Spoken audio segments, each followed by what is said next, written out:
Da mesma maneira que a gente discutia a tendência de metaverso, e ele não aconteceu, metaverso, então, te explica, porque tendência é diferente de futuro. Tem muito tendencista, né? Apocalíptico, colocando determinadas coisas que são aliadas às psicopatias humanas. Tá. Te dou um exemplo claríssimo. Tem vários autores, inclusive o Ray Kurzweil, que fala na singularidade, que as máquinas vão pensar mais do que os humanos. Mentira! Mentira! Porque uma coisa não combina com a outra. Sim. Cérebros humanos são lineares. Cérebros humanos são analógicos. Ele não conversa com o mundo digital.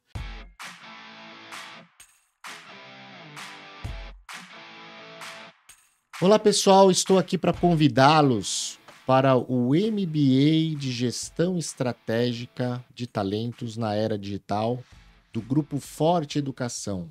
É um MBA de 360 horas, coordenados por mim, com vários professores experts no mercado.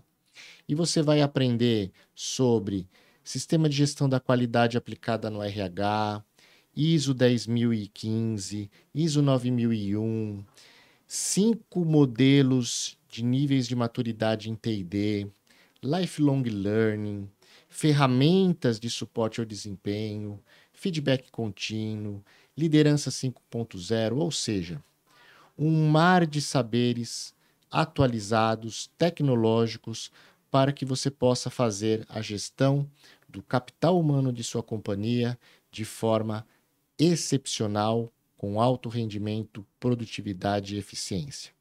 As inscrições estão abertas, curso MBA reconhecido pelo MEC, sábados quinzenais, 360 horas. A gente aguarda vocês. Abraços digitais. Olá, pessoal. Bem-vindo de volta ao Descomplica T&D, o podcast de treinamento e desenvolvimento humano mais completo do Brasil e também dos países de língua portuguesa. Eu sou Michel Mussolin e eu agradeço a cada um de vocês que nos acessaram em mais uma semana para ouvir e, ouvindo, refletir e se desenvolver. Você aí que está investindo essa hora semanal, seja no carro, no transporte público, na bicicleta, cozinhando, na academia, correndo, saindo com o seu pet, enfim. Eu espero que depois de ouvir esse episódio, você possa se tornar mais feliz, mais preparado, mais inspirado para enfrentar os desafios do dia a dia e também mais desenvolvido profissionalmente. Através das histórias, das experiências, do conhecimento, da sabedoria dos nossos convidados, a gente vai navegando por uma jornada interior de autodesenvolvimento, autocrítica e assim vamos nos desenvolvendo e, por que não, nos sentirmos mais curados, mais evoluídos e mais saudáveis. A evolução das espécies de Charles Darwin preconiza que as espécies que sobrevivem são aquelas mais fortes. E isso, no mundo, se nós vermos, foi verdade por muito tempo, principalmente na questão política, econômica, social e religiosa. Se nós analisarmos a história da humanidade, até os dias de hoje vivemos a lei do mais forte, do mais preparado, daquele que domina. Com a era digital, esse conceito atualizou a teoria de Charles Darwin e agora nós temos que ser mais rápidos, mais inteligentes e mais flexíveis para se adaptar às mudanças, pois só assim nós vamos conseguir viver num mercado dinâmico e digital. A transformação digital abarca não apenas tecnologias e ferramentas, mas um modelo de sociedade e de uma nova organização econômica e social. Por isso é importante analisarmos os impactos em todos os campos de nossas vidas. Na sociedade da inteligência artificial, somos cada vez mais inseridos em contextos superficiais e de falta de reflexão e interioridade. Ao invés de utilizarmos as diferentes e diversas soluções para nos auxiliar, acabamos de forma cômoda utilizando-as para que façam o trabalho para nós. A Microsoft, por exemplo, anunciou que vai incluir o ChatGPT no buscador Bing. Junto com os resultados normais das buscas, ele irá mostrar respostas escritas pelo robô. O Google decidiu se mexer, chamou de volta seus fundadores para ajudar na reação, que poderá incluir o lançamento de até 20 produtos de inteligência artificial, sendo o primeiro deles o Brad, um robô de conversação que será integrado às buscas do Google e será possível dar ordens a ele, como no ChatGPT. Por exemplo, explique de forma simples para uma criança as descobertas mais recentes do telescópio James Webb. E deste modo, ao terceirizarmos as nossas responsabilidades como eternos aprendizes e também na realização de atividades no âmbito profissional, também delegamos a nossa capacidade cognitiva e de reflexão. E com isso, vamos sendo absorvidos por uma sensação de incapacidade, infelicidade e robotização, que pouco a pouco, sem que percebemos, nos fazem pessoas sem um propósito, sem uma missão clara. Vivemos num estado normótico, ou seja, de viver por viver, e isso acaba se instalando no nosso ser. E para hoje, para falar sobre esse tema, os impactos da tecnologia na sociedade, na vida humana, no trabalho e na educação, nós temos ele, que é bacharel em comunicação social, com ênfase em marketing pela ESPM, tem uma sólida carreira, tendo passado por diversas empresas e múltiplas funções, seja como gerente de relações institucionais da Dataprev, como gerente de relações bancárias da American Express, diretor de marketing institucional da Credicard, diretor de marketing da Nextel, e nos últimos 13 anos lidera a sua consultoria, a CPC, Carlos Piazza Consultoria, uma empresa especializada em darwinismo digital, marketing, comunicação na aceleração digital, economia criativa, economia compartilhada, negócios digitais, inovação, sustentabilidade na era digital, disrupção, gestão de crises no ambiente digital, enfim, a lista é longa. Também produz e executa projetos de hackathon em empresas em busca de quebras acentuadas do processo de inovação, ajudando-as a criar. Consultor, polímata, nexialista, palestrante em inovação, palestrante de tecnologias disruptivas, comunicação integrada, transmídia storytelling, ele é uma referência no mercado e também no mundo acadêmico. Lecionou e leciona em diversas instituições, como a PUC do Paraná, PUC do Rio Grande do Sul, Unisul, Universidade Federal do Paraná, USCS, Mackenzie, enfim, muitas e muitas universidades. E é com muita alegria e honra que nós damos as boas-vindas ao Carlos Piazza. Bem-vindo ao nosso podcast, é um prazer tê-lo conosco. Muitíssimo obrigado, Michel, é um prazer, quero falar do privilégio de estar aqui com você, para a gente atormentar um pouquinho todo mundo com esses conteúdos que tiram a gente do sério, né?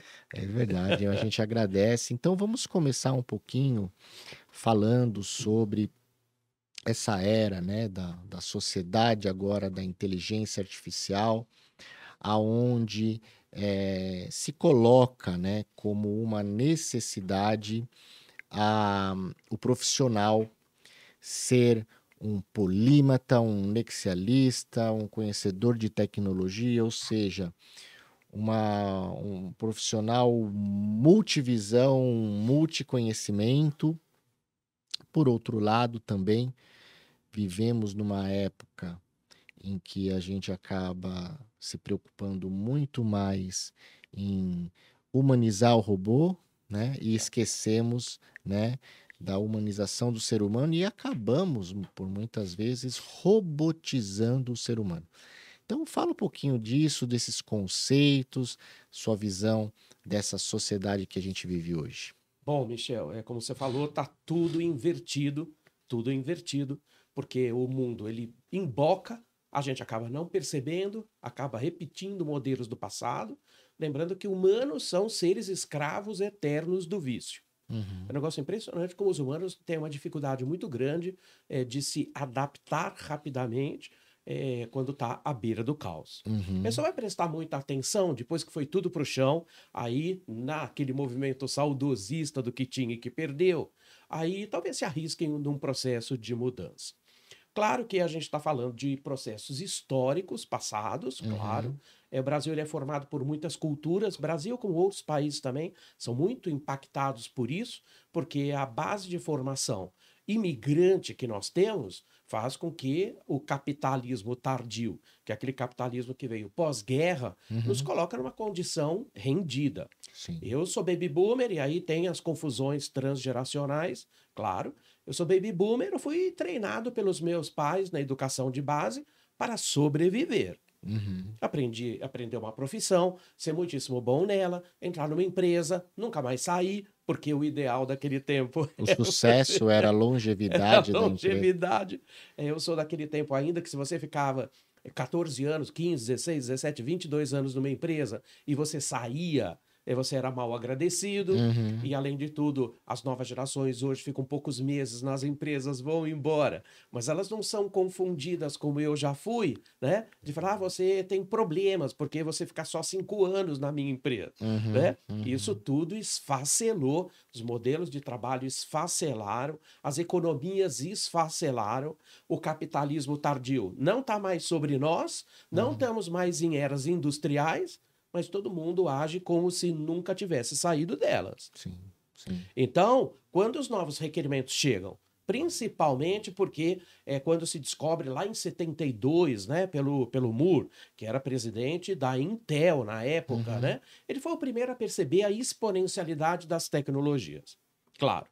Só que a lei de Moore hoje, que até a gente estava comemorando um pouquinho durante a pandemia, de que existia um rumor de que a lei de Moore poderia acabar. Seria maravilhoso. Que a lei Uhum. de Moore ela fala um troço que é uma regra do que a gente tem da exponencialidade, de que tecnologias, né, elas dobram sobre elas mesmas a cada 1 ano e 8 meses, ou pelo menos quase 2 anos, né? Uhum. E o custo cai pela metade a cada ciclo. Olha, eu tenho duas informações aqui. Se eu tenho uma tecnologia que ela dobra sobre si a cada 1 ano e 8 meses, eu estou falando de uma curva exponencial, sem trégua, sem parada, sem ponto de chegada e muito aguda. Sim, Claro. Se eu estou falando que o custo cai pela metade a cada ciclo, eu estou falando de um processo de enorme democratização. sim. Claro, as duas coisas andam juntas. Quando a gente não tem chance de se livrar dessa evolução tecnológica, eu tenho que, de alguma maneira, compreender o que está em jogo para eu não resvalar em caminhos muito errados. Sim. Então, isso até subverte determinados padrões antropológicos, onde as inovações acompanham os ciclos de desenvolvimento humano. Tá. Então, primeiro, você, por observação, acaba melhorando tudo isso. E é bobagem total, tá, Michel? Achar que as pessoas não são criativas, então isso seria uma coisa que elas deveriam aprender. Isso é de Uhum. uma bobagem que não tem tamanho, porque, na realidade, a própria inovação está descrita no código genético humano, porque humanos são seres de observação. Uhum. Então, simplesmente assim. Se a gente for junto aqui, parar na rua, meia hora, com 32 minutos a gente começa a ter ideias, Sim, né? sim. Então, isso é desde sempre para sempre. O que acontece é que as tecnologias vão se apresentando como formas de resolução de problemas que ainda não existem. Uhum. Então, elas vêm se apresentando e aí tem uma confusão danada, porque as pessoas acham que o futuro humano é lastreado pelo aparecimento de tecnologias Isso é uma outra bobagem que não tem tamanho. É verdade. Porque, na realidade, não são elas que pautam a vida humana. Muito pelo contrário. Hoje elas estão causando confusões. Sim. Principalmente na questão de inteligência artificial, parafraseando meu grande amigo Miguel Nicoleles, claro que ele fala que a inteligência artificial não é nenhuma inteligência, muito Sim. menos artificial, Exatamente. né? E a gente tem que entender que o Brasil, ele gosta um pouquinho dessa coisa, porque ele é considerado, ele acha ótimo, né? O brasileiro médio acha ótimo isso, de ser um early adopter de tecnologias.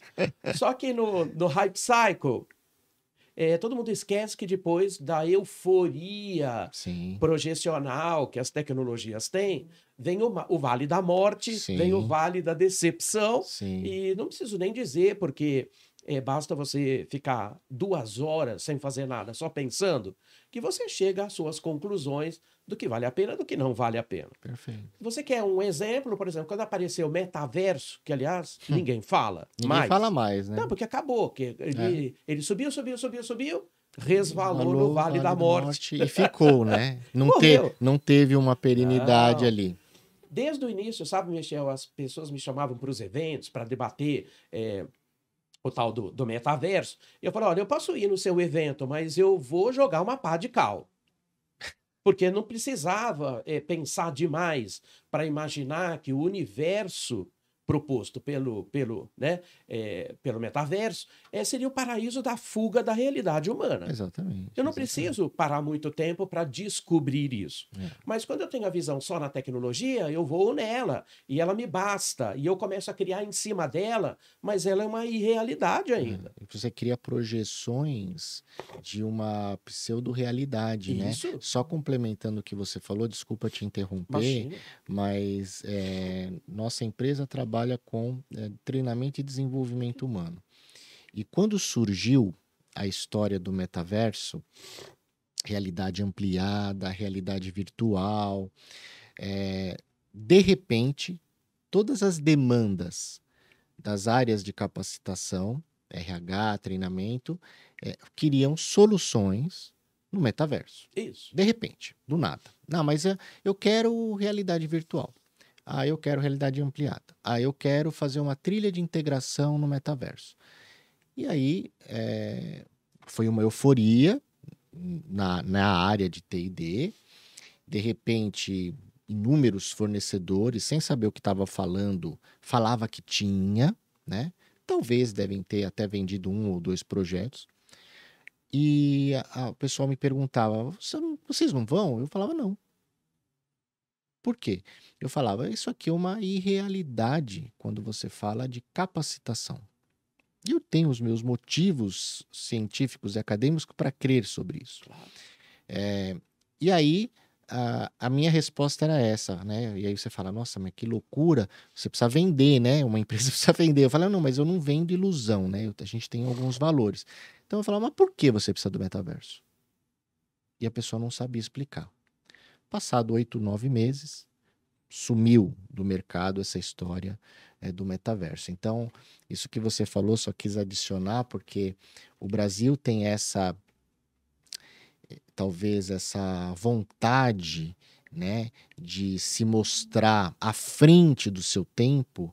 Então, tudo que vem como early, né, adopter, né, ou seja, começar a usar antes do que todos, né, sair à frente, está na nossa cultura, mas a gente quebra muito a cara, né? Quebra todas elas. Por mais caras que você pode ter, todas vão ser quebradas sistematicamente. Metaverso ele foi ampliado 2 vezes, porque na realidade você tinha ali o aparecimento do metaverso, era mais para explicar os NFTs, né? Que depois você vê que até o Museu de Seattle desorientou todo mundo, porque o Museu de Seattle foi o primeiro museu físico para expor obras NFT. Sim. Quer dizer que não faz o menor sentido, porque se você cria NFT para o mundo digital, não tem por que eu fazer um museu físico, né? Só um detalhe. Tem um ouvinte nosso, o Rogério, e que ele fala assim, quando a gente usa acrônimos, ele não consegue entender. Então, Rogério, para você falar o que é o NFT para o Rogério? são os tais dos non-fungible tokens. Na realidade, são todos aqueles bens, porque, explicando o NFT, você tem agora uma propriedade digital. Antes, as propriedades eram físicas. Eu tenho uma casa, eu tenho uma mesa, eu tenho um carro, propriedades físicas. Agora, eu posso ter lastreado por blockchain, por causa do bloco de notas, então, explicando para ele, né, que é tecnologia também, que ele faz com que você possa ter um bem digital único, como o seu carro, por exemplo, só que ele está no universo digital. E você pode transacionar eles. Então, o metaverso ele foi colocado para monetização hiper rápida, Sim. que funciona só num ambiente onde você compra os tais dos NFTs, você compra os seus bens digitais, lembrando que era tudo para grandes marcas, né? Sim, né? sim. Lembra? Gucci lançou tênis que custava $3.000. Pois é. Dolce & Gabbana lançou uma coroa. Não sei se você chegou a ver isso. Não, essa da Dolce & Gabbana. Mais psicopatas que eu já vi. É. Porque era uma coroa de rubis e diamantes. Você comprava a coroa física, custava $370 mil, só tinha uma, mas você era proibido de usar ela. Você só podia usar na versão digital da coroa no metaverso. Ai, meu Deus. Aí eu falei, gente, ou as coisas perderam o rumo, ou eu que perdi o rumo e não estou entendendo o que está rolando. E foi vendida. Então não precisa falar muito. O Neymar comprou aquele Bored Ape, que era uma coleção de peças de arte digitais. Pagou $6 milhões ou de reais, algo assim, qualquer coisa que seja. É muito dinheiro. É para você ter posse sobre uma obra que ninguém vai ver. E que depois ninguém consegue vender. E tanto que logo depois o valor caiu barbaramente, que é isso que a gente fala do hype cycle. Sim. Subiu, criou as coisas mais absurdas, tombou, caiu, não se sustenta nunca mais. Então, quando a gente olha tudo isso, como a gente reagiria a tudo isso?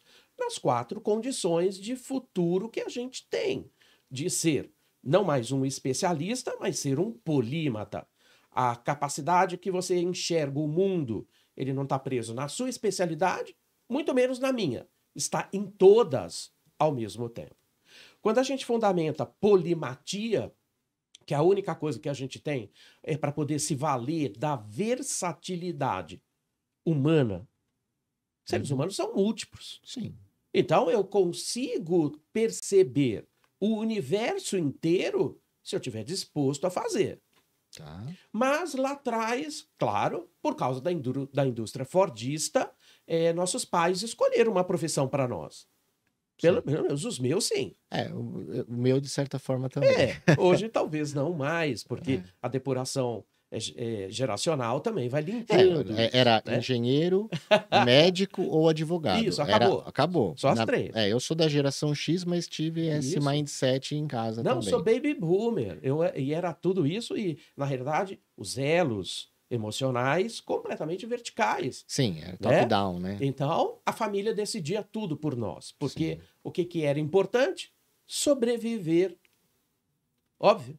A gente era, de uma certa forma, condicionado, né, a valorizar o trabalho, né, como uma fonte de subsistência. Isso. Então, o trabalho não era um local em que você colocava o seu dom, a sua vocação à mostra, né?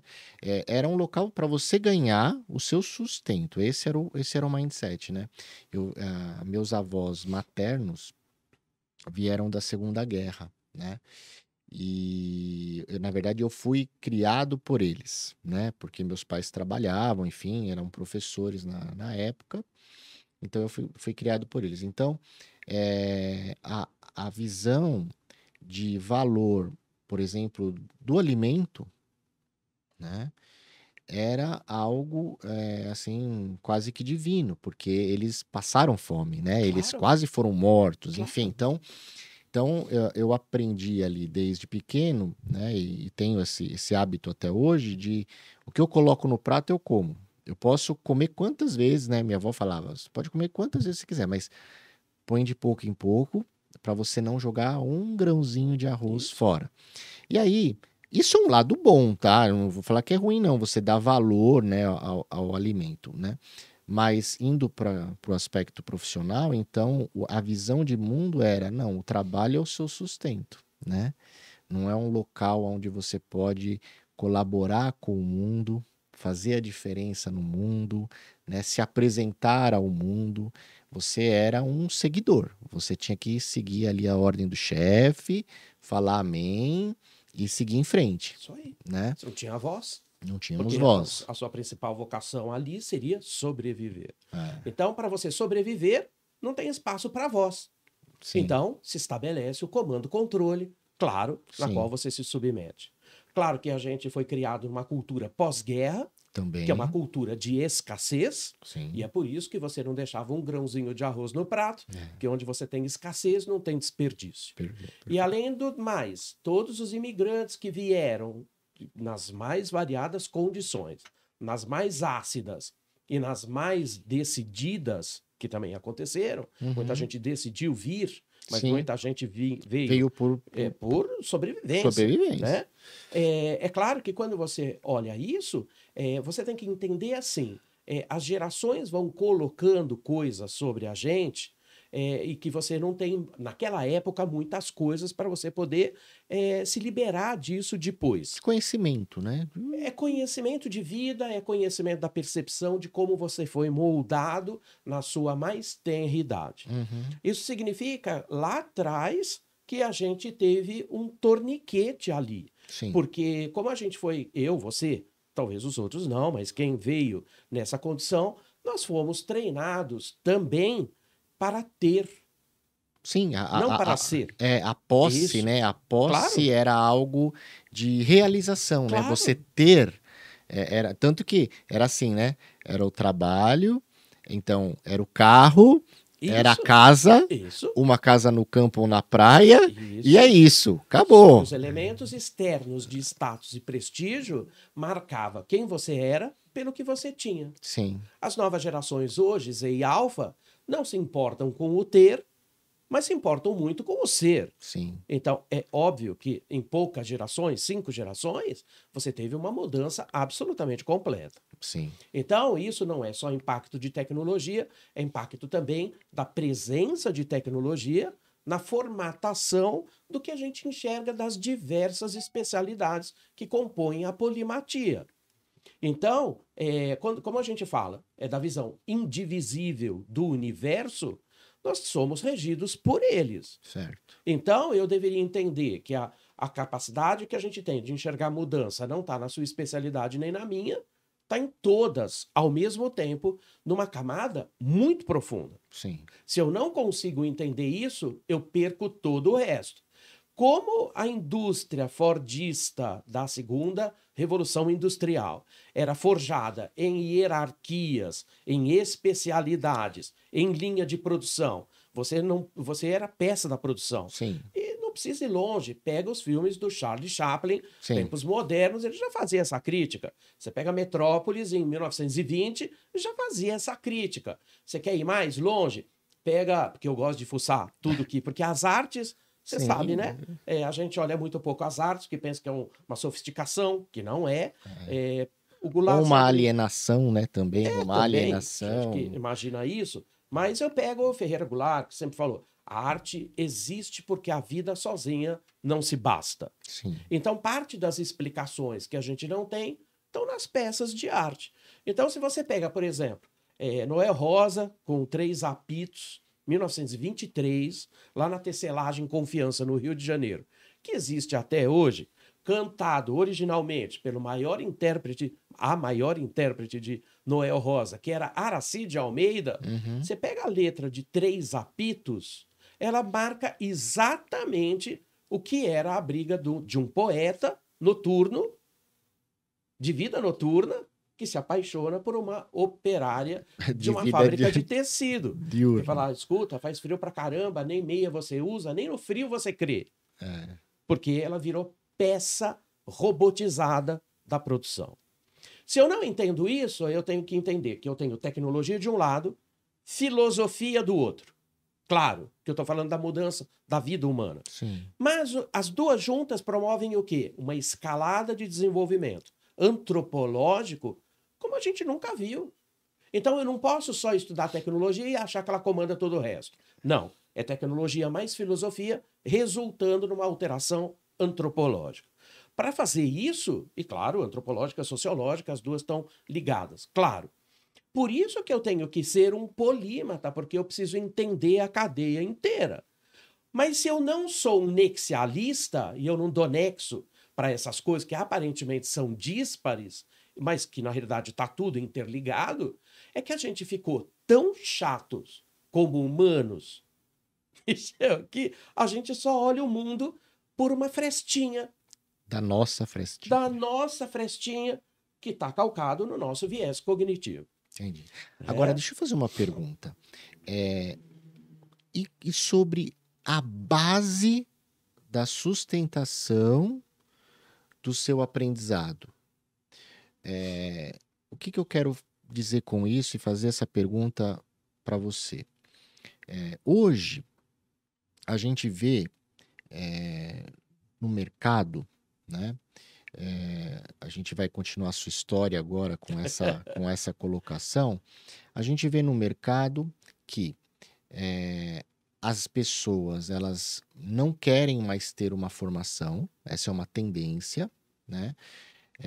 O ano passado, no congresso do SHREM, eu vi uma apresentação um pouco antes da sessão magna com o ex-presidente americano Bill Clinton, sobre os jovens e as graduações. Então, 8 em cada 10 jovens americanos não querem ter uma graduação, querem ser influencers, youtubers e tudo mais. Então, eles já estão tendo um gap no mercado de profissionais. Então, e aí, as grandes empresas, ali é um congresso, né, DRH, discutindo formas de como, então, o RH pode colaborar com esse gap de profissionais. E aí, lá a gente sabe que tem 2 partidos, né, republicano e democrata. Ponto. O democrata, ele é um pouco mais aberto no sentido de, bom, não temos aqui, importa mão de obra. Né? Então, se abre as portas, né, as fronteiras para o imigrante que tem a capacidade. Coisa que os Estados Unidos sempre fez a vida inteira. Pega os melhores mentes do mundo inteiro e leva para lá, né? Muito bem. Já os republicanos, né, com uma visão muito fundamentalista que na verdade cresceu nos últimos anos, né, dizendo que não, imagina, nós somos autossuficientes, nós somos os Estados Unidos, né? A gente não precisa de ninguém de fora, né? A gente se basta. E a maioria do Congresso hoje é republicano, né? Então ali tem uma tendência muito forte de ir por esse lado. Dito isso, o que acontece? As empresas falam, bom, então já que as pessoas não querem ter graduação e eu preciso de mão de obra, vamos fazer o seguinte, vamos fragmentar o conhecimento. Então, ao invés de eu ter, por exemplo, um engenheiro de produção que conhece, né, processos organizacionais e fabris, que tem o lado mecânico para entender as máquinas, input e output das máquinas, calcular a eficiência das máquinas, que conhece de estatística para verificar a questão de refúgio. Eu estou falando tudo isso porque eu também sou engenheiro de produção, então, né? Então, ele tem uma certa polimatia aí, vamos dizer assim, né? Mas ele tem um foundation, né? Uma fundação, uma base de conhecimento que permite ele fazer. Então, em vez de ter um engenheiro de produção que vai, sei lá, vamos falar $4.000, um engenheiro pleno, vamos ter 10 pessoas de $400 por mês. Então, assim, um faz um curso simples ali de estatística, fica no final da linha calculando dispersão de qualidade. Pega outro que fez lá um curso de fluxograma para ficar desenhando o processo. Então, ele acaba fragmentando essas funções em pequenos pontos. Então, a gente acaba em 2024, retornando para o apertador de parafuso lá da época de Ford, né? E o que você acha desse movimento? E assim, mesmo que a gente parta por uma postura perante a vida ou por uma atitude de ampliar o conhecimento, né? Conhecer novos saberes, procurar o nexo causal delas, para a gente ter uma visão maior de mundo. Então, quando a gente toma isso, a gente tem um foundation. Não dá para a gente, eu acho que, ser cru sem ter uma fonte, base, né, para o nosso conhecimento, né? Porque senão eu acho que é como você querer ensinar um cálculo diferencial para quem não sabe uma equação do primeiro grau, né? Então ela pode ler conceitos, ela pode achar que entendeu, pela sua capacidade intelectual que o ser humano, você falou muito bem, né? Ele vai pensar, ele vai ver o mundo de forma diferente, ele vai ter ideias, mas não necessariamente essas ideias têm uma fundamentação, um nexo causal relacional correto, né? Então, você acha, sim ou não, se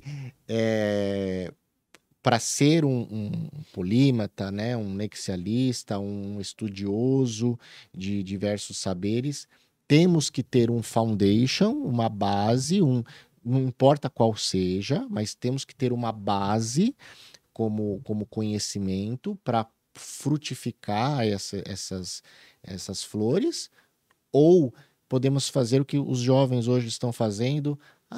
Male termina o segundo grau empurrado, porque aqui no Brasil você tem que ter pelo menos o segundo grau, né?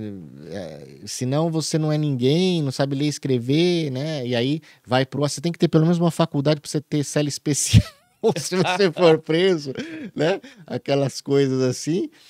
E que vai acabar, né? Aparentemente vai acabar até isso, não vai ter vantagem mais ter terceiro grau, mas enfim. Você acha que tem ou não? Fala para mim. Honestamente, se a gente for olhar a capacidade de transformação nossa mesmo, viver, trabalhar e aprender é uma coisa só. E flertar com a ciência tem que partir do pressuposto de que impera-se a ignorância. Tá. Eu não consigo flertar com a ciência se eu acho que eu sei tudo e que eu tenho todas as condições do mundo, né, ou até de pré-requisitos para eu poder competir com qualquer coisa. Tá. Eu digo isso com conhecimento de causa também, Michel, porque agora, nos meus estudos, né, mais profundos do que a gente tem de impacto humano, eu tenho que aprender astronomia, que é um troço que eu nunca vi. Uhum. Porque, na realidade, o que está acontecendo com a gente? Existe uma ligação direta entre depressão e chuva magnética do Sol. Então, como é que eu explico isso? Porque a chuva magnética do Sol com a depressão. Claro, a gente vive num universo indivisível. Quer um outro exemplo? Estou vendo aqui um monte de coisa. Isso aqui é de ferro, provavelmente. Ou de algum outro metal que tem ferro. Isso aqui tem ferro. Olha quantas coisas que a gente tem aqui, os tripés, né, dos meninos das câmeras, né? Cheio de ferro aqui em todos os lugares, no suporte em tudo. Da onde que veio esse ferro? Você acha que nasceu aqui? Tudo que tem ferro no universo é resultado da explosão, da morte de uma estrela. Uhum. Não existe nativamente ferro na Terra. Foi tudo ferro espirrado nos planetas. Agora, você sabe disso? Não. E como é que você vai descobrir isso? Fuçando, escarafunchando, fazendo arqueologia. Então, quem é muito curioso com relação a isso e quem tem muita criatividade ativa, não se conforma com explicações rasas. Uhum. Porque você está sempre buscando por quê. Mas por que do quê? Mas o porquê do quê? Só que agora, nos tempos que a gente vive, tudo que não falta é informação. Então, eu posso, pela primeira vez, me dar o luxo de aprender sem precisar de uma escola. Tá. Porque conteúdo está em todos os lugares. Uhum. O que significa isso? O professor não é mais o dono da disciplina, muito menos o dono da matéria. Ele não é mais o intermediário. porque isso está democratizado, você consegue ter informação sobre qualquer coisa que você possa buscar, da mais simples até a mais complexa.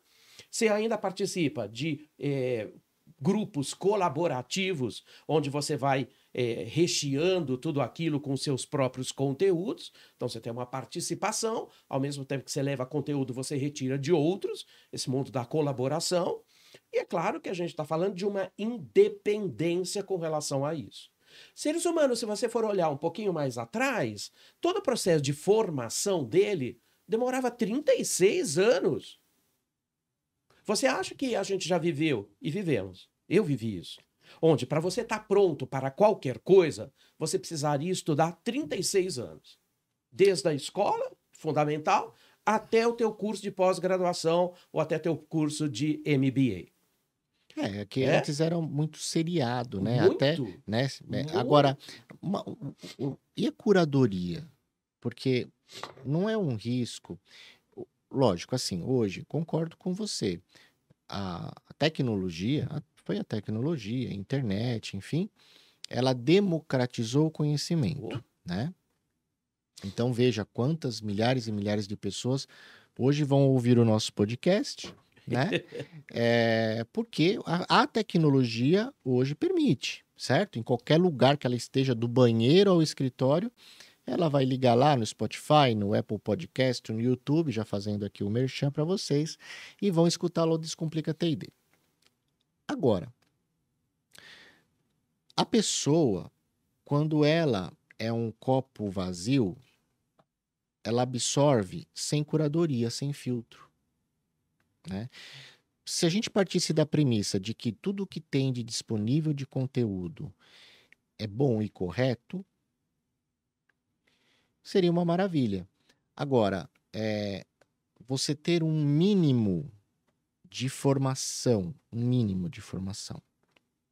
para que você, científica, para que você consiga fazer essa curadoria, para mim, é essencial. E eu vou te fazer uma analogia, tá? Eu sou mestre de Kung Fu, tá? Eu pratico Kung Fu há 30 anos. Sou formado em 3 estilos. Ok, demorei 30 anos para fazer aquela sua, né? Demorou 36 anos, tal. Então, vamos lá. Quando eu tenho contato com um saber novo marcial, independente da arte, né? Porque eu gosto também de estudar as artes marciais, para, na verdade, refinar e ter um ponto de vista da minha técnica, né? Eu tenho um olhar crítico porque eu tenho um conhecimento prévio e que não foi um conhecimento, vamos dizer assim, fundamentado e consolidado numa soma de Lego de diferentes locais. Eu tive um foundation, eu tive uma base. E essa base me dá a possibilidade do senso crítico. E quando me falta o conhecimento, eu tenho a possibilidade de fazer uma autocrítica consciente de buscar o saber. Quando eu pego um jovem que termina o 2º grau, por exemplo, e fala que não quer fazer nenhuma faculdade, me assusta. Porque ele não está preparado para fazer essa curadoria. Uhum. Ele não está preparado. Então, ele vai, para mim, ser o pato, né? Que não nada, não corre, não voa direito. Ele vai correr atrás das informações. Ok, vai ampliar seu horizonte, mas com qual qualidade? Então, não é que eu sou contra a busca de saber incessante, né? E diversificada, mas eu acho que é você plantar diversas sementes num solo que não está preparado. Uhum. É você pegar um saco de grãos de sementes variadas e jogar na terra. O que plantar, plantou. Agora, quando você tem uma fundação, uma base, né, um alicerce ali, um terreno fértil, e você vai jogar, vai ter coisa que você vai absorver, tem coisa que você não vai absorver. Você acha que o Carlos, que teve, sim, uma formação, seja que seus pais decidiram ou não, que nem eu, mas né, teve uma base. Se ele não tivesse, fosse o Carlos, saí do colégio, pronto, né? Sou do mundo. Você acha que você teria a mesma condição de fazer uma curadoria de qualidade para tanta informação que a gente tem hoje? Olha, não. É que aí entram as características pessoais. Eu nunca fui um cara conforme, não pensa que eu fui uma criatura jovem fácil. Fica muito longe de acontecer isso, porque eu era extremamente rebelde com tudo. Com tudo, com absolutamente tudo. Meu pai, claro, era médico, obviamente queria que eu fosse médico, óbvio. E eu fui fazer propaganda e marketing. Claro, porque você lembra, fora as 3 profissões que você já colocou, todo o resto estava na margem. É isso aí. Então, quando eu entrei na ESPM, lá pelos idos dos anos 80, foi antes da Revolução Russa, né? Então não faz tempo pra caramba, né? Meu Deus. Que eu comuniquei meu pai e foi uma decepção sem fim para ele. Sim. Né? Porque ele falou Imagina. assim, mas, claro, lógico, ele fugiu completamente da aspiração. Sim. E eu acabei me formando, depois fui trabalhar na área e tive muito sucesso na área que eu escolhi, porque eu gostava de tudo aquilo. Sim. E me joguei, fui aprendendo, mas eu nunca fui um cara conforme. Eu não era uma pessoa fácil nas empresas, porque eu não via sentido em nada do que elas faziam. Então, lembrando só, hoje eu consigo explicar, na época não. Sim, sim. Porque o ser humano só tem 2 características o que diferem das máquinas. Só 2. Poder de análise crítica e cognição. Só. Análise crítica e análise na ambiguidade, só. Nós somos bons por causa disso. Sim. Se eu sou um cara mais atento à ambiguidade, eu tenho 2 informações correndo todo o tempo comigo. Tá. Eu falo, entre arbitrar uma ou a outra, ao longo do tempo, eu não desperdiço nenhuma, eu aproveito as 2. Sim. Hoje, claro, tem conteúdo. Você pega a Deborah Schroeder, que é uma alemã poderosa, que fala desses poderes dos paradoxos. Se a gente prestar atenção todo o tempo, você tem informações duplas sobre absolutamente tudo, porque a gente está num nível de ambiguidade que é insuportável. Certo. E isso desorienta muita gente. Porque fala assim, eu vou para cá ou vou para lá? Que nem nas empresas. Já viu briga nas empresas? Sim, sim. Eu brigo com você, que você é meu coleguinha de área, brigo com você, aonde vai parar isso? Na porcaria do chefe. Chefe, eu tô pensando assim, e você pensa assim. Ele é o juiz. Vamos para onde? Ele é o juiz, ele é o juiz arbitral. Ele que dá os caminhos. Mas eu não quero ficar sucumbido a alguém que me mostra um caminho. Eu quero percorrer as possibilidades que os caminhos me dão.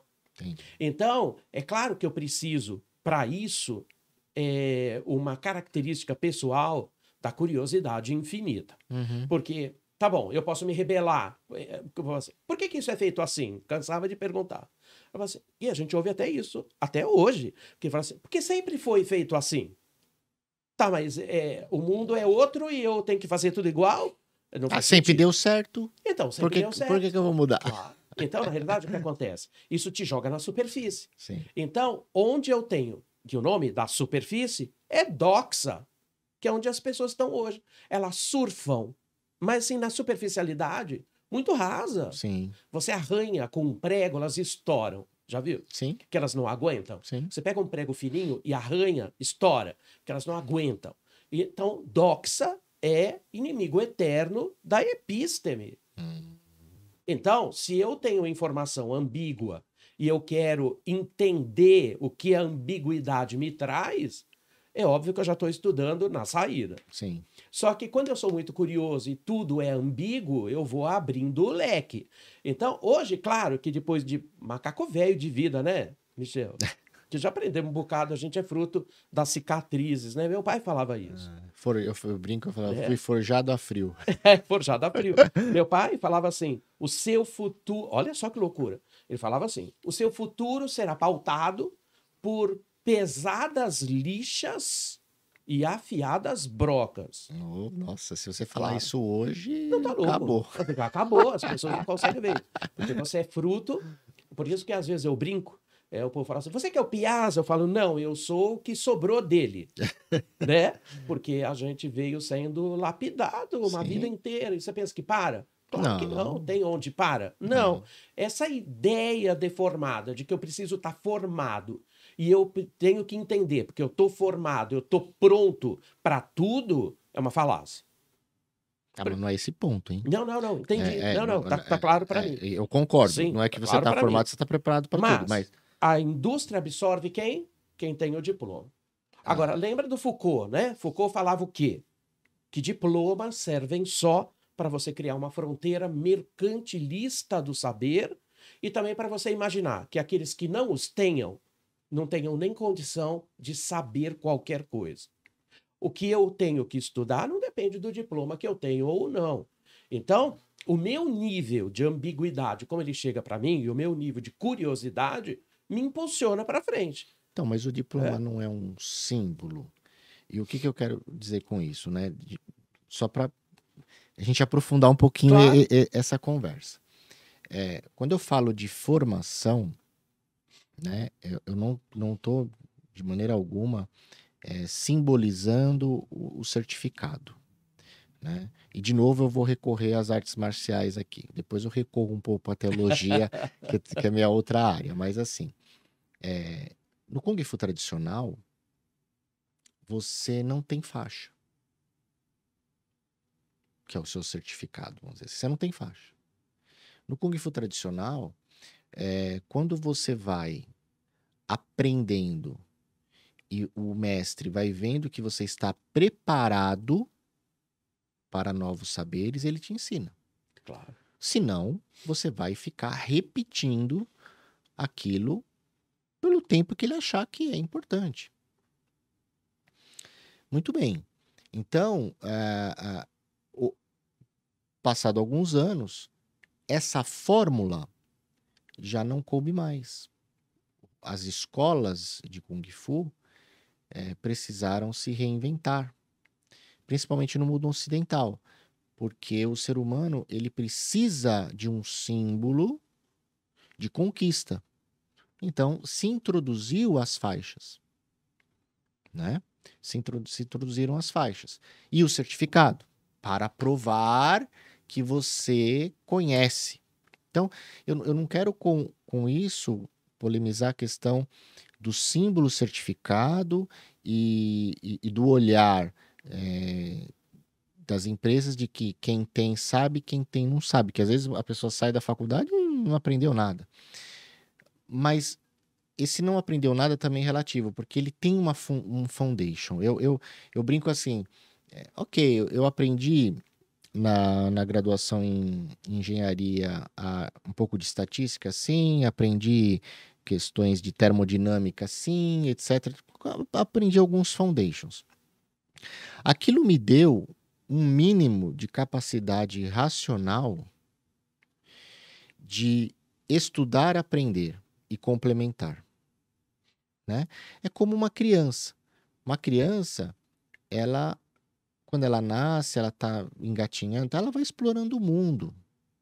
Né? Ela vai explorando o mundo. E o que a gente faz com ela?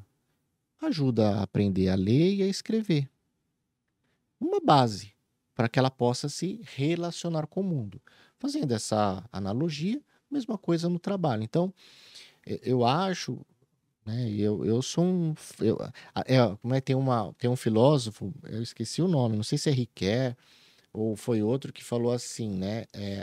Isso é uma verdade para mim, até que me provem algo diferente. E ninguém conseguiu me provar, né, tangivelmente e objetivamente, que a pessoa que não tem uma formação base, não importa, de novo, a ciência, ela, a não ser gênios, pessoas que, né, aí vão aparecer, fulano foi bilionário, não sei o quê, Steve Jobs não teve não sei o quê, mas, gente, uma pessoa iluminada né, a pessoa que não tem um foundation, seja ele qual for, ela consegue tomar as melhores decisões de curadoria para a vida dela e ser uma pessoa que abarca todos os saberes e, melhor, cria o nexo causal desses saberes. Não consegui ver. Por isso que eu bato na tecla da graduação, né? Sim. Eu falo para os jovens, para as empresas, eu falo, gente, para com essa bobagem de contratar por mini currículos. Porque a gente está baixando o nível do aquário na capacidade das pessoas. A gente está trazendo de novo os apertadores de parafuso. Claro, lógico. Né? Que é mais conveniente para as empresas. E acaba sendo. Porque elas não querem gente que pensa, elas querem gente que faz. É isso aí. Só que agora você tem robô para fazer. Então, você está usando humanos como máquinas ruins. Sim. E transformando a vida das pessoas num inferno. Então, isso você faz e você rouba o significado das coisas também. Então, quando você não tem o significado e você está lá para fazer uma coisa que é puramente operacional, onde você tem uma quantidade de máquinas infindáveis para fazer tudo o que você faz muito melhor do que você, para que você precisa de você? Aí não precisa de você. É esse o ponto. Por que os jovens dão fuga? Porque eles não querem aprender uma coisa para sucumbir no modelo dos pais. Isso foi embora. Então, na realidade, quando eu tenho que pivotar isso para o conhecimento, porque se eu não arrastar as pessoas para o conhecimento, para as duas coisas que eles são bons, análise crítica, né, e fazer análise de ambiguidade, eles estão no território do criar, não do fazer. Sim. Entende? Então, claro que tem um monte de confusões com relação aos modelos, e isso explica o que a gente falava do suicídio, por exemplo, porque eles não querem ter os modelos dos pais, porque não faz sentido para eles. Além de tudo, viver para ter não é mais uma aspiração, porque o mundo é excessivo. Não, e até porque hoje os jovens têm tudo, né? Não, o mundo é excessivo, tem né? tudo de tudo. Tem muito de tudo. O mundo é excessivo.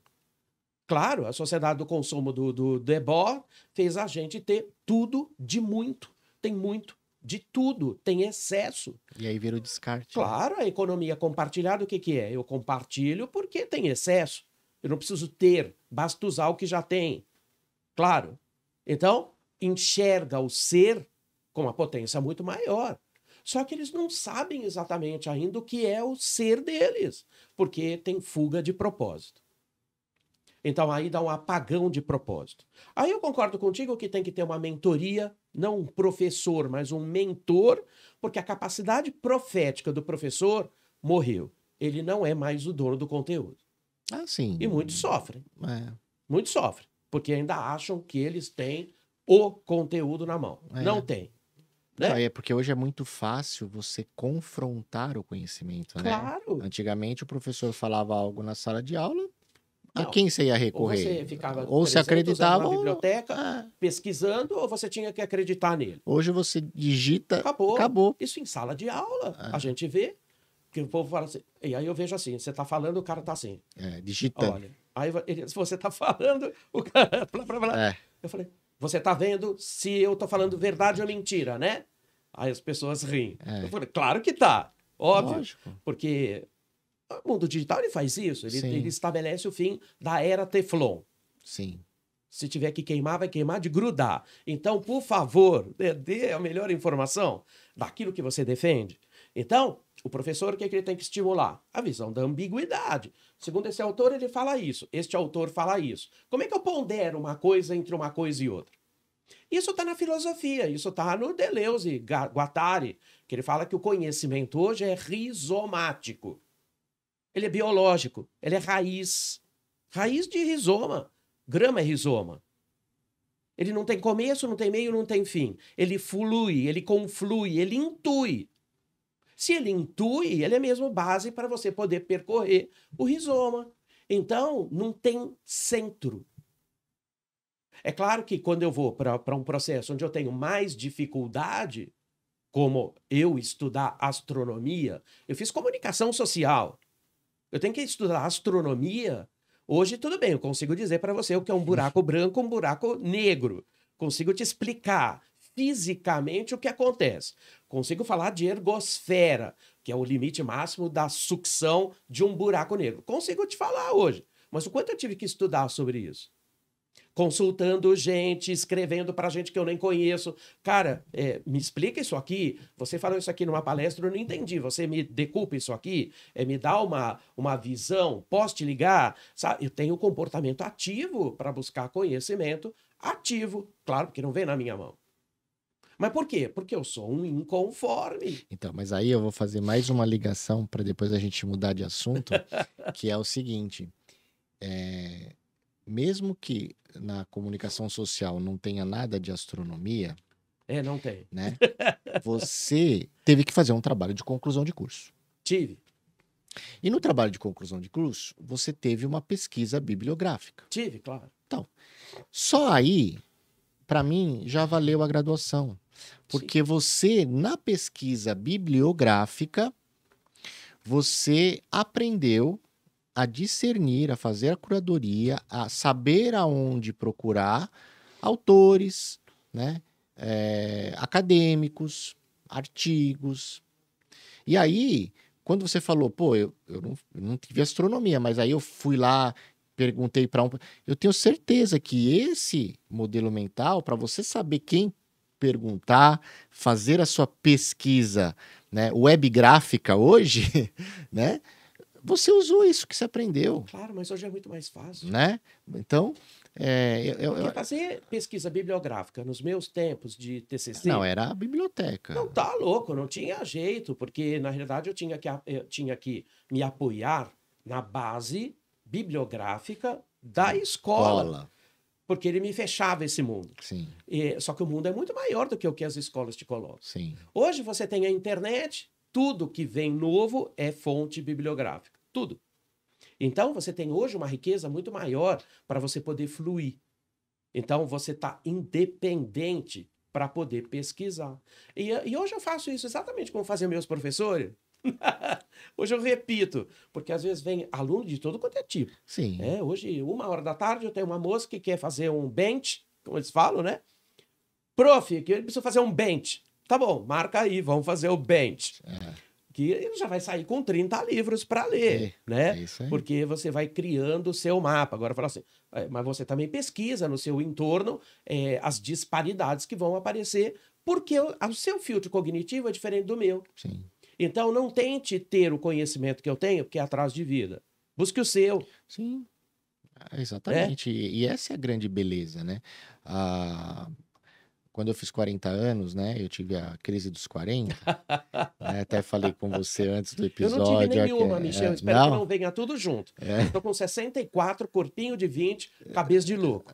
Eu só espero que não chegue tudo junto. Não veio crise? Eu dou conta. Então, eu tive, né? Porque, você vê, era uma carreira muito pautada nessa conquista do status dentro das companhias, né? Então, era aquele mindset, bom, eu preciso crescer na empresa. Então, Isso. olha, então, ok, eu fiz engenharia, eu quero agora ser isso, aí eu fiz a pós-graduação, agora eu quero ser aquilo, depois eu fui fazer o mestrado em engenharia para ser gerente, não sei o que, e assim foi. E aí chega a 40 anos, você olha para trás, você fala, puxa, né? Qual que é o propósito de tudo isso, né? Qual que é aonde eu quero chegar? A vida tem mais sentido do que isso que eu estou vivendo, né? E aí, essa inquietude que você falou, não é que você era... como fala que você usou a expressão? Talibã. Não é que você era talibã contra o pai. Não.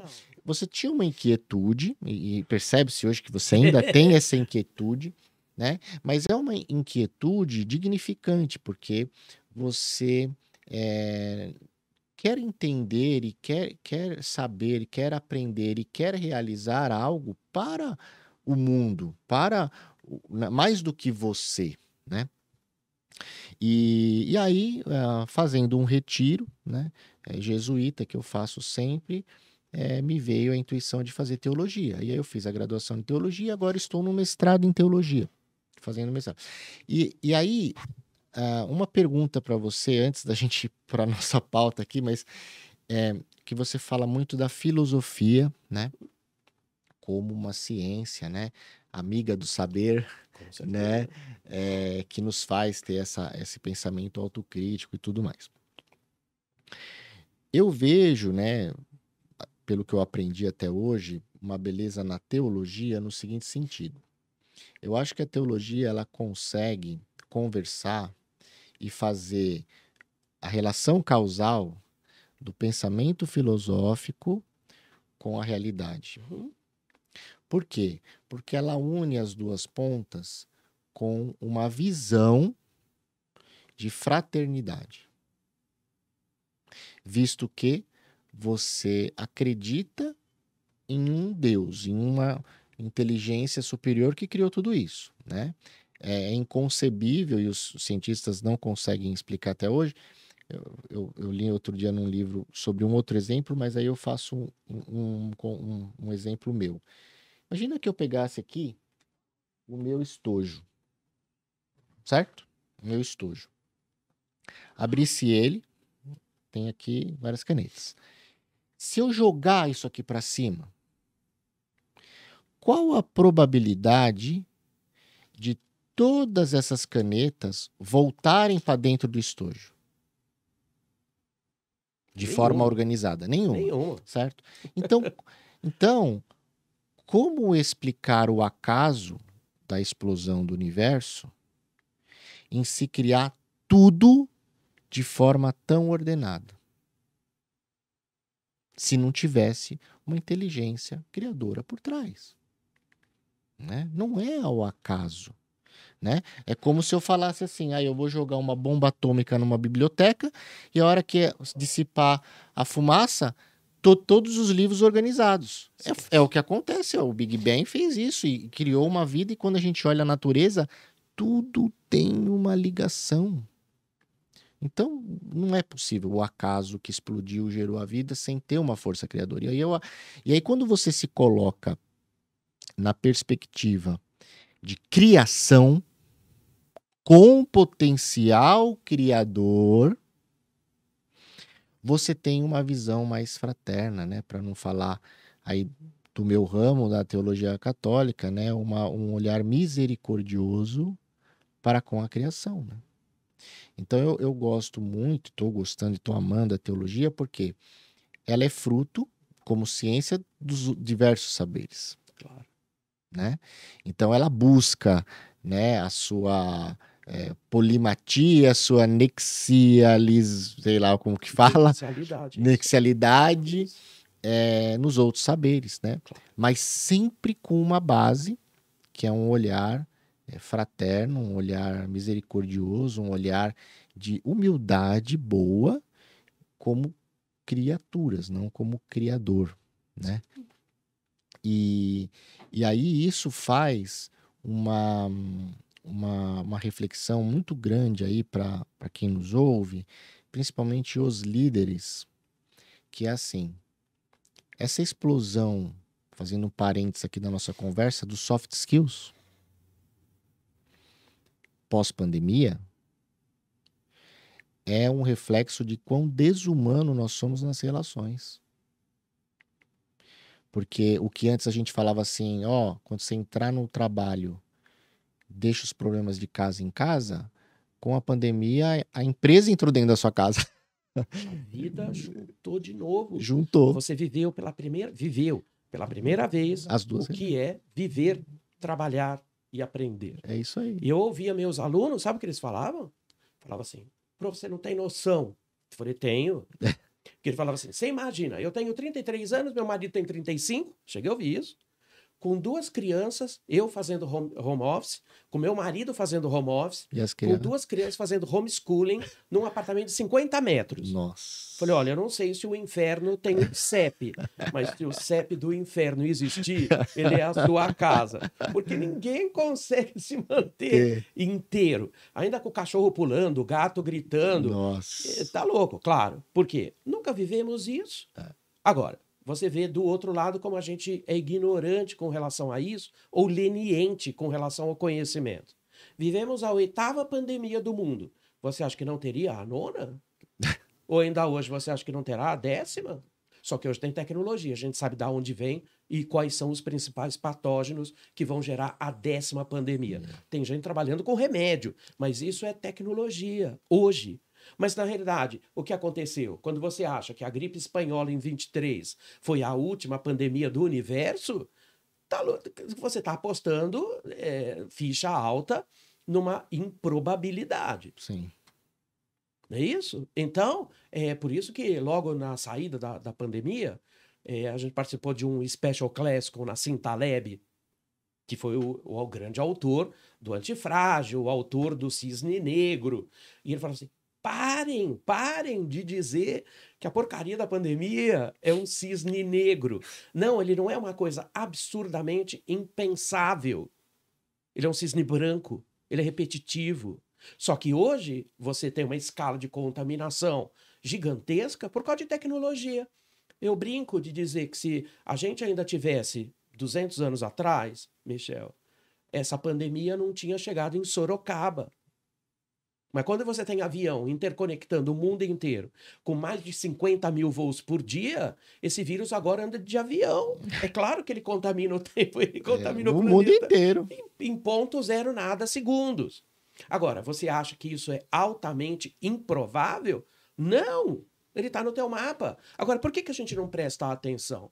Porque toda essa coisa que a gente gerou, de você sobreviver, de você ter o seu diploma, você tem que estar pronto, é para tudo. Faz o quê? Você pega uma visão de curtíssimo prazo.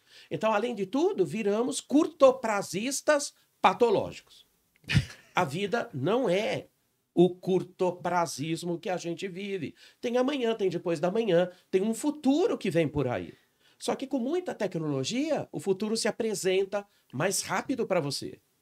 E aí você tem que tomar decisões. Sabe por quê, Michel? O futuro não existe. O passado não existe enquanto seu filtro cognitivo. Você só guarda no seu hipocampo o que o teu filtro cognitivo deixou. As coisas mais relevantes estão guardadinhas lá. Sim. E se o teu HD está cheio, teu cérebro é uma máquina tão absurda que ele acha lugar para guardar. Sim. E você pode acessar. Mas se você imaginar que o presente também não existe, porque cada coisa que a gente fala aqui está sendo empurrada para o passado. Sim. E virou legado, porque depois vai lá para um streaming de vídeo que depois você disponibiliza. Mas é uma fotografia do presente que virou passado. Mesmo que você publique isso hoje às 3 da tarde. Ele é passado, é foto do passado. Sim, já foi. O futuro, não espere nada do futuro, ele não te dá nada. O futuro é nada, a não ser a consequência da consequência da consequência da consequência ad infinitum do que você decide, do que você não decide. Lembrando que tudo que você não decide, você decide o dobro. Sim. Claro, porque a leniência é decisão também. Então vamos falar um pouquinho do futuro. Vamos falar um pouquinho para os longoprazistas, então, né? O que você enxerga desse momento da IA que a gente vive? Até vamos falar 2030. Qual que é o rumo da nossa sociedade nesse percurso com o uso dessas tecnologias? Olha, Michel, Quais são os sinais que você vê? Olha, os sinais são terríveis, porque tendência é diferente de futuro.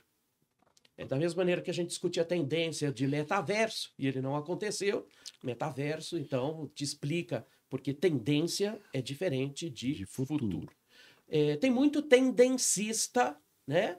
Apocalíptico, colocando determinadas coisas que são aliadas às psicopatias humanas. Tá.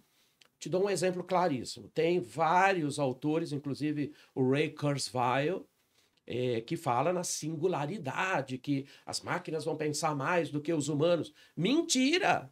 Mentira! Porque uma coisa não combina com a outra. Sim. Cérebros humanos são lineares. Cérebros humanos são analógicos. Ele não conversa com o mundo digital, que opera entre 0 e 1. O mundo analógico opera na carga máxima entre 0 e 1. Ele ocupa tudo.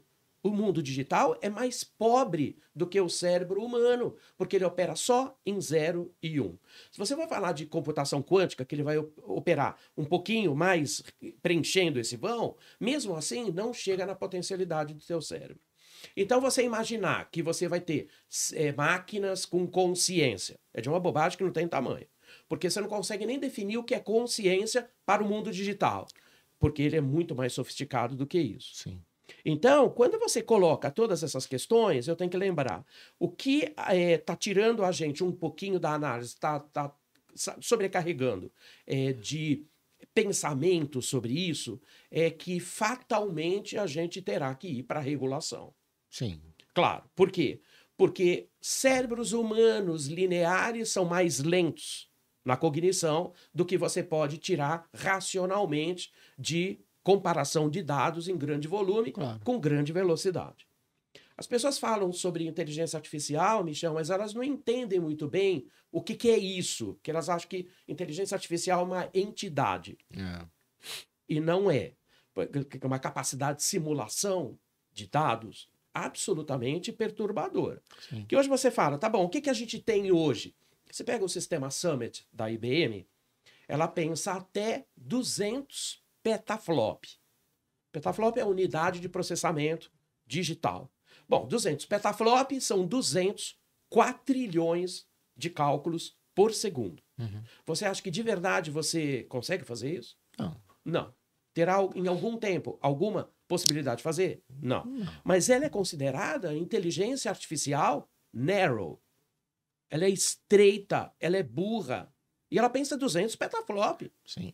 Quando você vai para AGI, que é a tal da a inteligência artificial geral, ela já começa a perturbar um pouquinho mais. Porque a capacidade de cálculo que ela tem, ela joga você muito à frente. Claro que eu tenho que manter as lógicas do que a gente fala, como são, por exemplo, as regras de robótica que a gente tem. Vou criar robôs para quê? Para competir comigo? Não. Para ele entrar em colaboração comigo. É claro que a visão do darwinismo digital, que está lá também, porque eu também sou darwinista digital, Darwin, adaptabilidade possível, quando tudo muda o tempo inteiro, como é que eu gero valor quando o mundo fica dispar?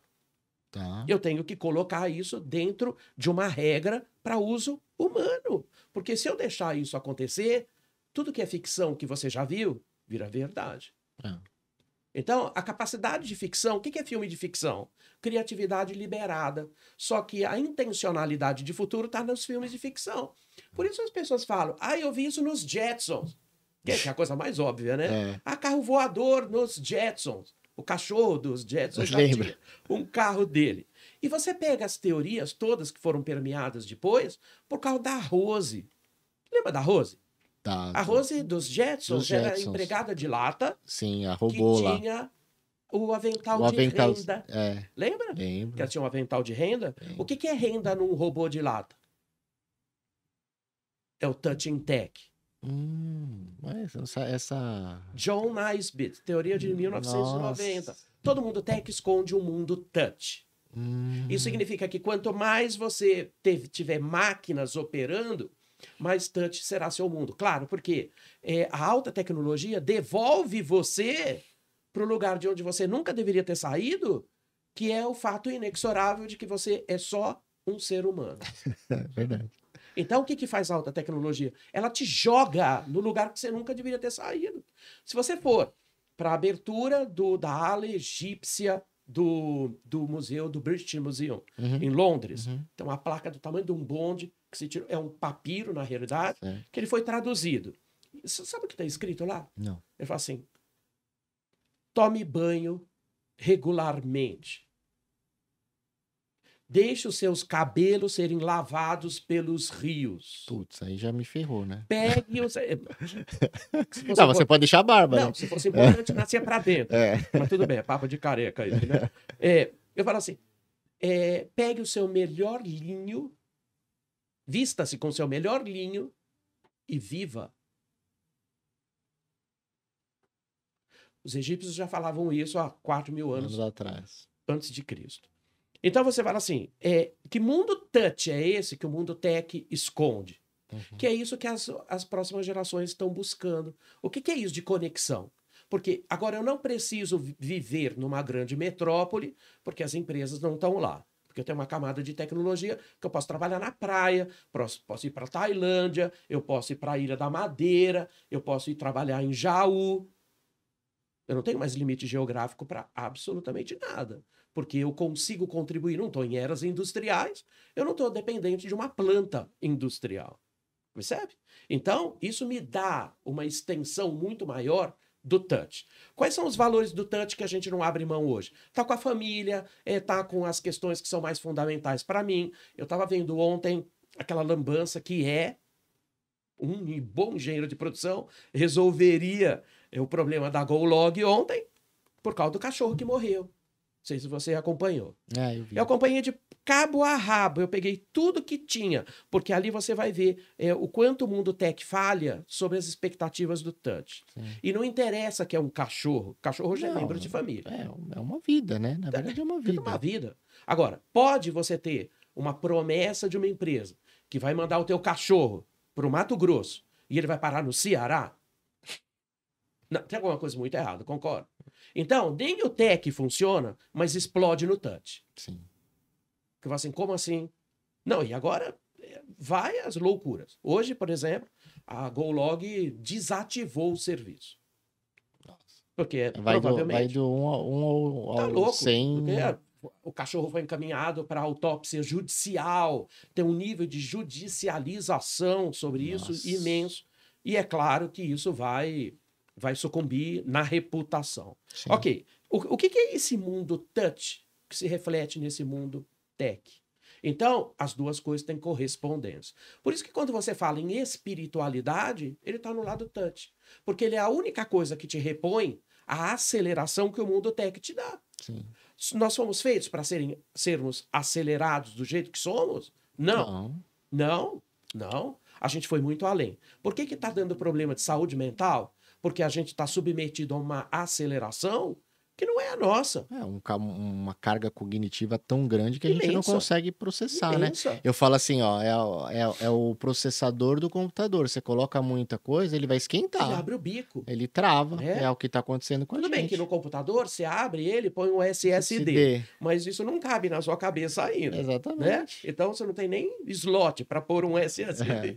Então, a sua capacidade de cognição, ela é limitada sobre essa ótica. Enquanto a tecnológica, ela é ilimitada. Então, como que a gente convive com essas duas coisas?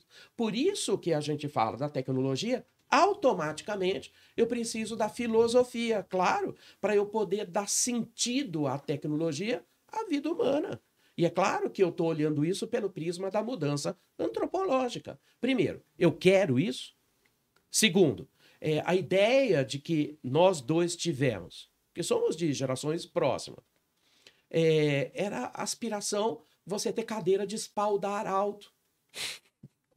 Para que cadeira de espaldar alto? Prestígio e status. É porque você chegou no topo, não é isso? Então, mesa grande também. Mesão. 3 secretárias. E uma coisa mais idiota... não, são 2 coisas idiotas que eu ainda continuo vendo. O poder da pessoa era medido pelo número de andares da carimbeira. E quanto mais carimbo você tinha, mais poder você tinha. E às vezes, nas minhas andanças pré-pandemia pelas empresas, eu via alguém falava assim, você tem grampeador? E, meu Deus, grampeador. Isso. Eu tenho na minha mesa. Não, eu tenho também, imagina. Aí eu falava assim, eu tenho, te empresto, mas devolve, que ele é meu. Eu falei, gente, em plena era de economia papel, colaborativa, você é dono de um grampeador. Desculpa, isso é pobre demais, não é não? Não, isso é pobre e é podre, porque você tem posse sobre o meio competitivo, porque você ter um grampeador te coloca na frente da competição que o outro não tem. Me poupa. Não é o mundo que eu quero participar, percebe? Então, aquilo é um bem comum. Aliás, não deveria existir grampeador, porque tudo já deveria estar digitalizado, porque tudo que essas pessoas fazem são algoritmos. A sua vida é um algoritmo. O seu rim é um algoritmo. Então, não tem sentido muita coisa que a gente faz. Então, quando a gente olha tudo isso, eu falo assim, tá, aonde que esse mundo touch está me cobrando a urgência da vida? Que eu falei para você, né? Luxo do futuro, silêncio, a privacidade e o tempo. Como é que eu recupero os três? Espiritualidade é um deles. Só que meu olho está onde? Na tela. Para você ter um pensamento espiritual, eu preciso, no mínimo, olhar para a linha do horizonte. Sim. Não é isso? Se reconectar com a Com natureza. a natureza, porque você é parte integrante dela. Agora, te pergunto eu agora, porque eu vou inverter papel. Te pergunto eu. Quando foi que a gente tomou a decisão estúpida de descer do universo? Boa pergunta, mas na verdade, na minha concepção, nós temos uma. E aí, partindo da minha base espiritual e teológica, né? Descemos do universo, na verdade, assim. Nós não descemos. Nós fomos, como criaturas, dada a oportunidade de termos vida própria e plena. Quando a gente pensa ali, quando eu falei na fraternidade, na misericórdia, a gente coloca Deus, né, esse ser supremo, essa inteligência suprema que ordena as canetas quando a gente joga o estojo, como uma figura com tanto amor, que ele gerou de si vidas, para que essas vidas, que somos nós, a natureza, mas principalmente nós, que fomos gerados à sua imagem e semelhança, pudéssemos ter a experiência do amor. Então, nós somos frutos do amor. E aí, então, nós não descemos porque quisemos. Nós somos criados para ter essa experiência do amor. Né? Então, olha que coisa bonita da paternidade, né, de Deus, né? Porque quando você gera uma vida, né, quem é pai sabe disso, né? Quando você tem essa potencialidade e cria uma vida, eu optei por criar essa vida, gerar essa vida, né? Eu não precisava. Da mesma forma, Deus, né? Ele não precisava ter criado a gente, mas ele criou, ele gerou por amor. Então, nós, na verdade, eu acho que nós temos um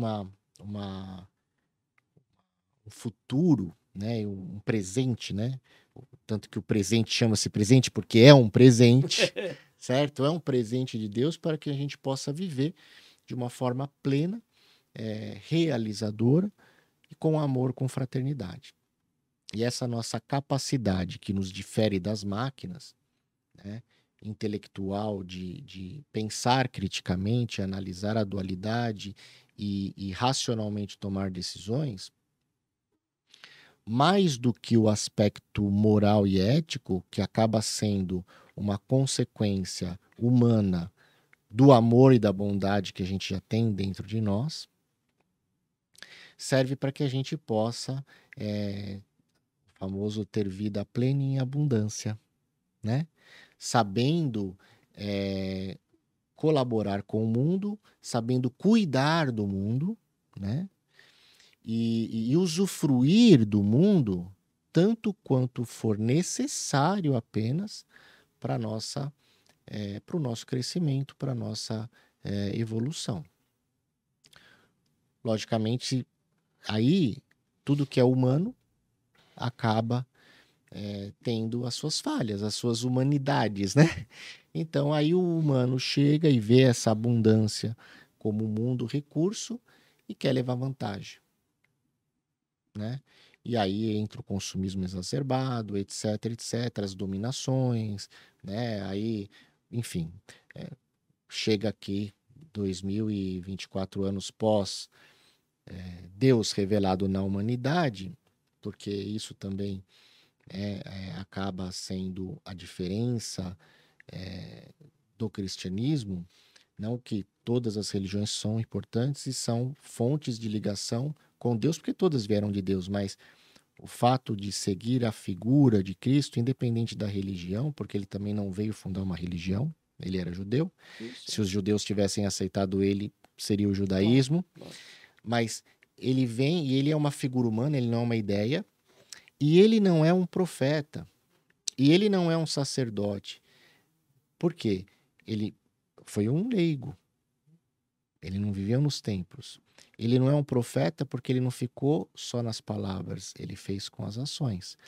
E qual que é o grande problema da religião católica, do cristianismo, para explicar o mundo? A ressurreição. E a ressurreição, ela é provada pelas ciências. E existe um conceito que até a gente usa no processo investigatório criminal, quando uma verdade, um fato, ele é contado sobre óticas diferentes, não com as mesmas palavras, sobre óticas diferentes. E é isso que a arqueologia nos traz da análise dos textos que compõem a Bíblia, né? Que realmente ele ressuscitou. Porque nós temos esses testemunhos de diferentes pontos de vista, muitas vezes de pessoas que não tinham uma relação direta com ele, que viram ele ressuscitado, como Paulo, que foi discípulo de Pedro, ou seja, não teve contato com, né, mas Paulo, só depois da conversão, né, que ele foi discípulo, mas ele era um perseguidor e ele matava as pessoas. Então, como você explica uma pessoa que matava os cristãos do dia para a noite virar a chave, se não por esse encontro, e que é escrito, né, nos livros, né? Então, eu acho que nós não tivemos a estúpida ideia de descer, né? Na verdade, porque eu vou te falar, muito melhor estar dentro do ventre materno, muito melhor estar no colo do seu pai, protegido, afagado, abraçado, recebendo amor, do que ser colocado à prova na vida com irmãos, certo? Que somos, né? E quem tem irmão sabe que a gente briga pela chupeta, briga pela mamadeira, briga por tudo, briga pela atenção do pai e da mãe, enfim. Então, coloca-se a gente aqui como irmãos, vivendo nessa sociedade competitiva, né?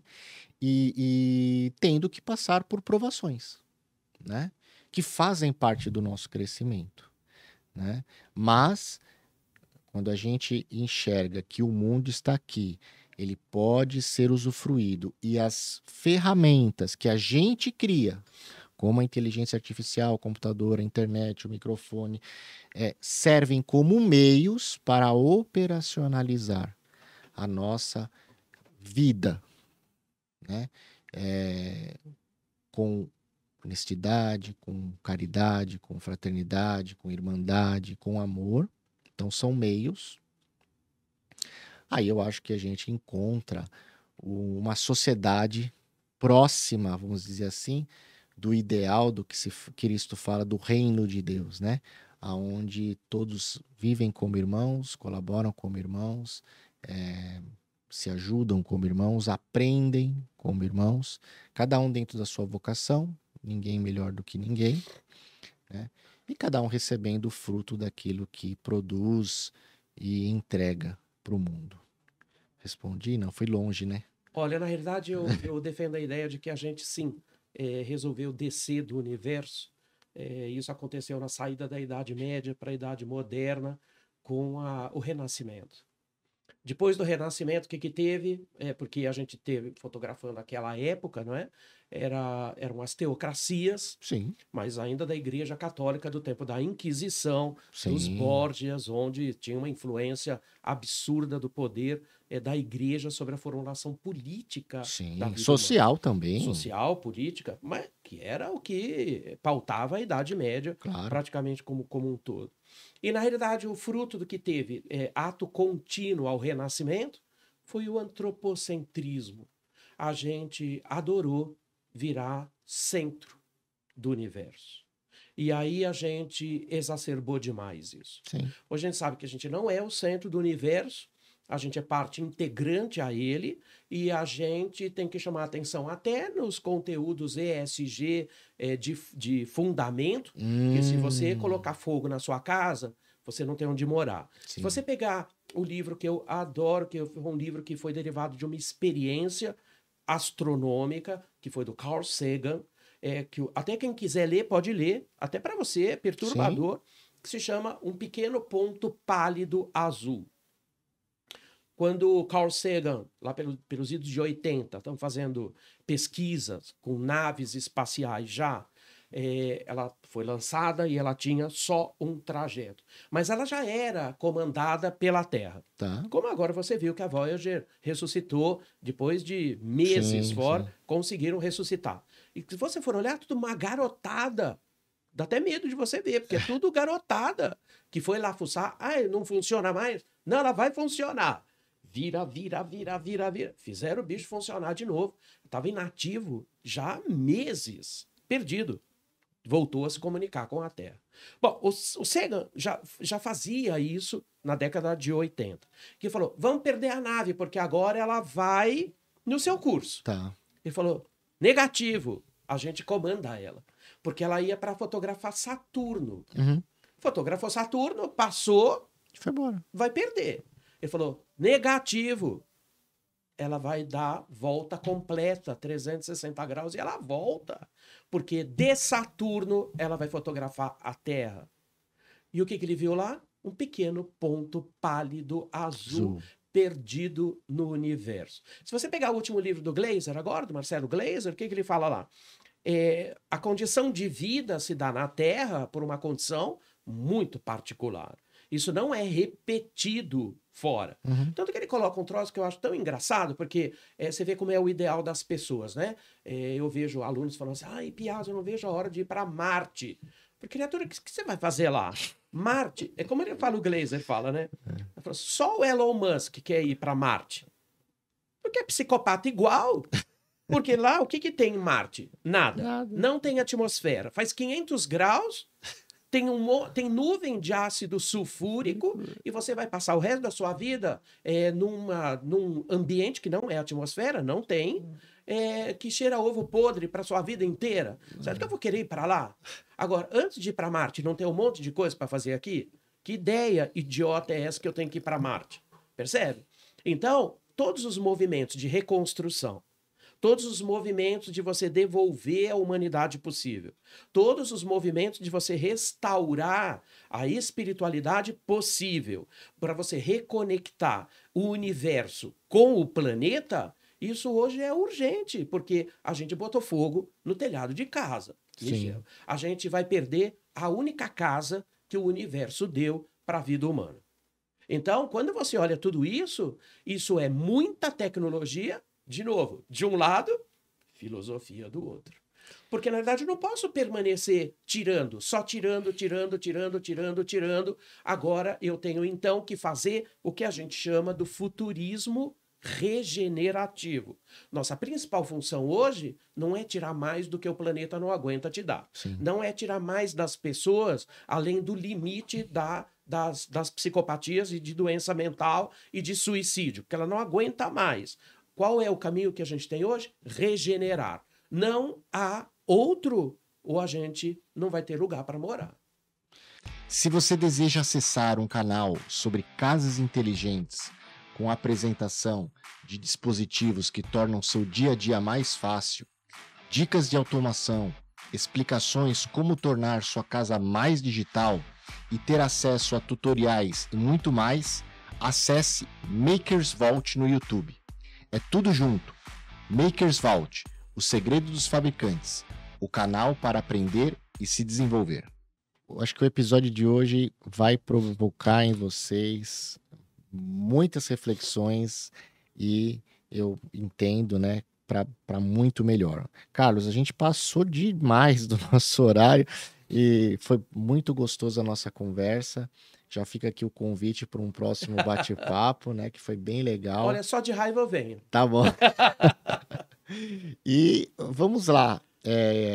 Vamos finalizar o nosso episódio. A gente sempre finaliza com todos os nossos entrevistados com 3 perguntinhas rápidas. Que você pode responder com uma frase, uma breve explicação, enfim. Algo que tem que te vir na mente de forma rápida, né? Primeiro, aquele seu momento. Ó, eu vou chamar o Rodrigo aqui. Ó. Vem cá, Rodrigo. Você vai fazer essa pergunta, porque o Rodrigo ele gosta Que legal. da expressão que a gente colocou aqui no nosso episódio. E aí eu acabei passando em alguns episódios, ele me cobrou. Então, ele vai falar. Vai lá, Rodrigo, vem cá, vem fazer a pergunta aqui. Mande, Rodrigo. Licença. Bom, a pergunta é a seguinte: qual que foi o momento mais marcante assim da sua carreira assim de maior conquista? Aquele momento que você fala, uhul, venci. O momento quando eu resolvi deixar as empresas e ser feliz.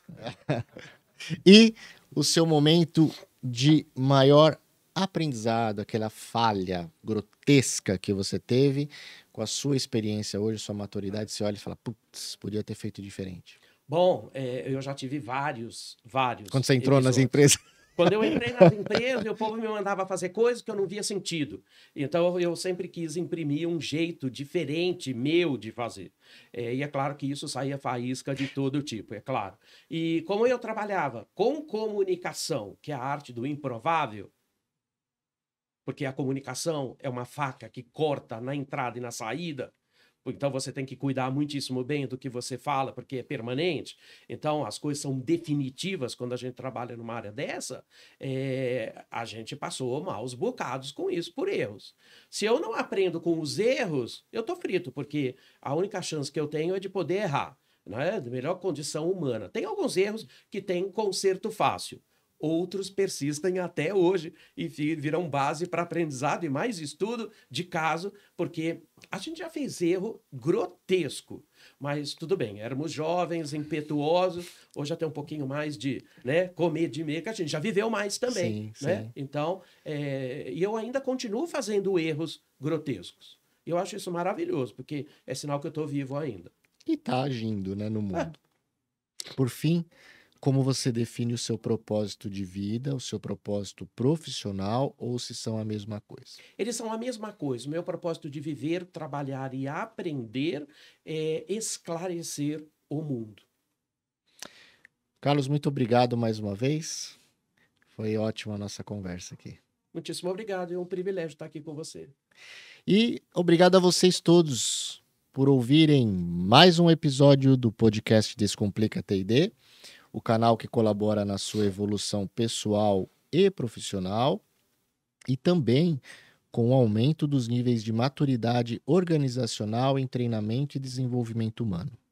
Deixa aí o seu review, a gente responde a todos, liguem aí o sininho, até o próximo episódio, fiquem com Deus, meus abraços digitais.